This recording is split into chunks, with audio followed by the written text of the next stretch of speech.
Alright, everybody. This is No Such Timed, and welcome to Retro Timed.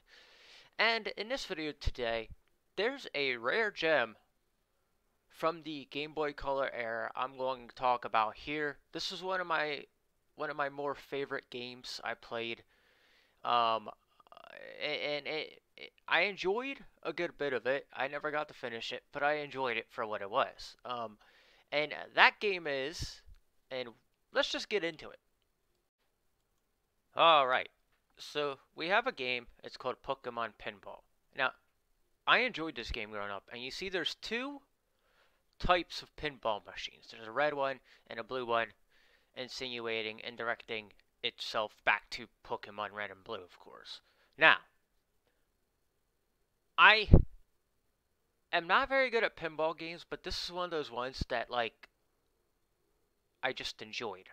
So, we're going to take a look at both boards during this game, but I'm going to let gameplay play in the background. And the first Pokemon I legitimately caught was a Raticate. No, not Raticate, but Ratatat. And it was on the red board. We're watching me play on the blue board right now, unfortunately. And as you can see right there, the Pokemon, how you catch them in this game is by uncovering what the Pokemon is behind the image right there in the shadows. And once you get the whole image uncovered, you're then able to catch the Pokemon.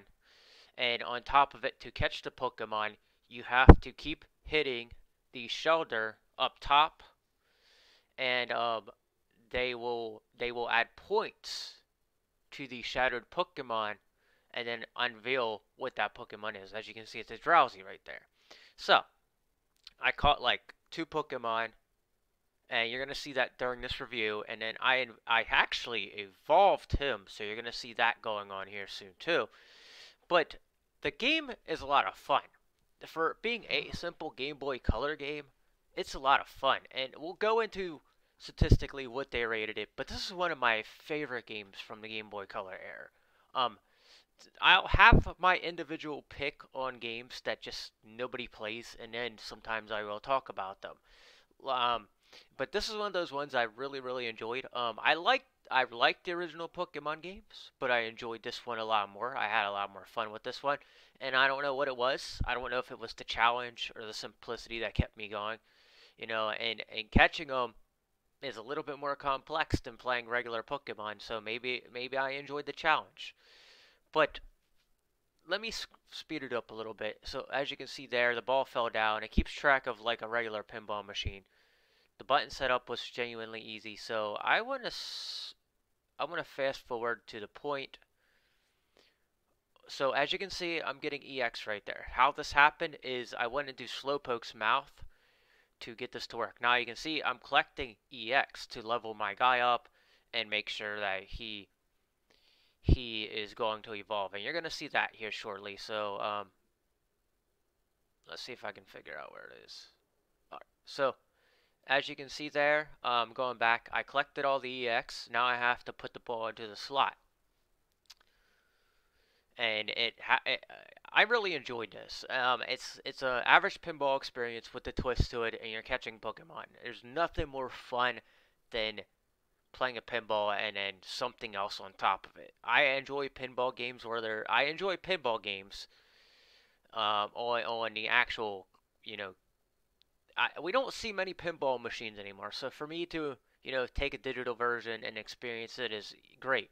But when they did this, they had such a great idea with this. I can't remember when this game came out. It came out around the time Red, Blue, and Yellow came out.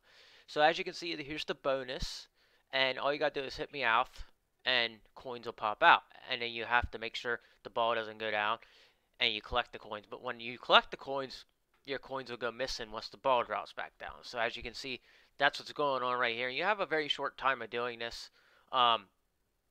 Yeah, everything about this game, I can genuinely say I enjoy. I could see myself playing this hours on end. Now, I play Tetris 99 a lot on my Nintendo Switch. I put like a lot of hours into it, and that's over the course of time. But certain games, I will sit down and I will play nonstop because the fun is still there. Now, um, as for graphics and all that, it's not big on graphics. It's the 8-bit era, of course, so you know, pretty pretty simplified. But this was fun back then. Nobody talked about this, and I think I was the only kid I knew that actually had this hidden gem of a game. And so, let me fast forward and show you that I basically you get bonuses anytime you go into the slot. As you can see, the game is over for me. So we're gonna go over to the red board next. So now we're gonna go to the red board. The red board is a slight bit different. I caught something on here relatively fast also. So it's pretty much the same setup, just a few different Pokemon here and there on the board. As you can see, I didn't really take the time out to remember what happens when Ditto disappears, because at some point during this round, Ditto did disappear. But if you ever played a pinball machine in person or in real life, you get to experience what it's like to experience having a real pinball machine. A real pinball machine is extremely different than playing a digital one. They're still fun, but for me, this is a lot funner than going and putting 25 cents into a pinball machine all the time. So as you can see there, I'm uncovering a Rattata. I didn't get to evolve him, but I wanted to show you guys what this game was capable of and all the stuff it had involved in it and all that. And it was good for its time. So let's speed it up and let's watch my catching of the Rattata. I think I. So yeah, we did catch him earlier on. I'm not sure when, but as you can see, we caught him. But as you can see, you have to bounce the ball to have the word catch come out, and then once that's done, you'll actually be able to catch him. Then, yeah, that's how it's done. So we saw that. I think we saw that before in the other one. But I played this on my other PC and I transferred videos over. But I'm not going to play the sound just in case copyright purposes. But I had a lot of blast playing this for like the 15-20 minutes I did. And this is a game I could see myself going back to numerous times. So let's dig deeper and see when the game actually came out and see what the game itself, the cartridge actually looked like. Because the cartridge was a bit different. So right here, it looked like somebody must have just put that on there because I don't remember. The actual cartridge was like this. It had a battery pack, and the reason it had a battery pack because it had the functioning of vibration during the game. Now, looking over here, I think this is the Japanese version, which was a little bit more cooler back then.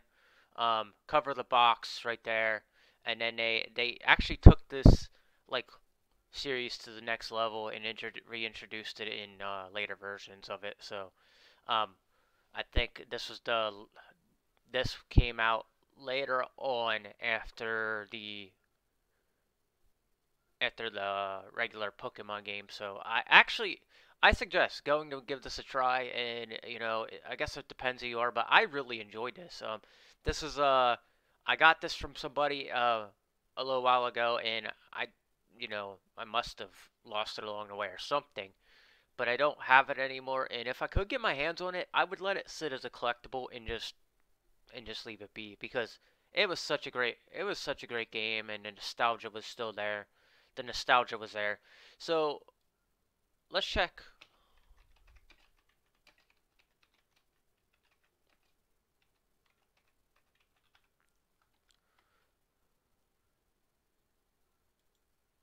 So Pokemon Pinball.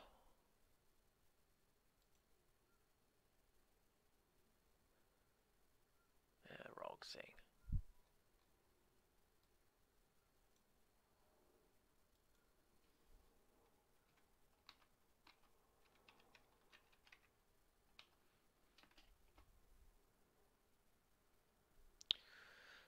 Alright, let's see. So it came out. Alright, so Pokemon Pinball is a pinball based spin-off game of Game Boy Color. So it came out April 14th in 1999 in Japan, and then North America June 28th, 1999. So yeah, it revolves around the red and blue games, and of course yellow's in there too. Yellow was that in between game that stood, that came out right after red and blue. Um, Back then, I'm not sure if just green and blue came. I think green and blue came out, and I don't know if yellow came out later on in Japan. But we had red, blue, and yellow here in America. That's that was the main two, and I had gotten blue first, and then I got red. Well, no, I got yellow first, and then I got, I think, blue, then red. So I tried to collect them, and the collection failed, of course, like everything else that I try to collect. You know, this collection behind me is staying for good though. But let's get back to the big screen. So I give this game a 9 out of 10. Mostly because it was a different time for the game. Actually, you know what? No, I'm gonna give this game a 10 out of 10. I give it a 10 out of 10 mostly because the enjoyment's there. It doesn't seem like you get bored, and if you know you go away for a little bit, return, and then the enjoyment's still there. You're catching all 150 Pokemon, so you're still getting to experience the Pokemon genre within a different version of the game. You know, anybody that hasn't played this yet, I suggest playing it. It's a rare gem, in my opinion. It's not talked about too much, and I don't know how many people actually played it. I don't see people talk about this game very much, but I'm one of the few that got lucky, and this game was presented to me by somebody I knew back then, and they just, I guess it was a late Christmas gift. They handed it to me, and I enjoyed it, man. I enjoyed it so much. So if you have a chance, check this one out. It's totally worth it. And that's about it, guys. If you like this, hit like, subscribe, and I'm gonna come back with more content later. I'm not sure what I'm reviewing next, but I'm trying to figure out what I want to aim towards next. Um, I'll figure that out, and we'll go on from there. But from there. So, all right, that's it. Take it easy.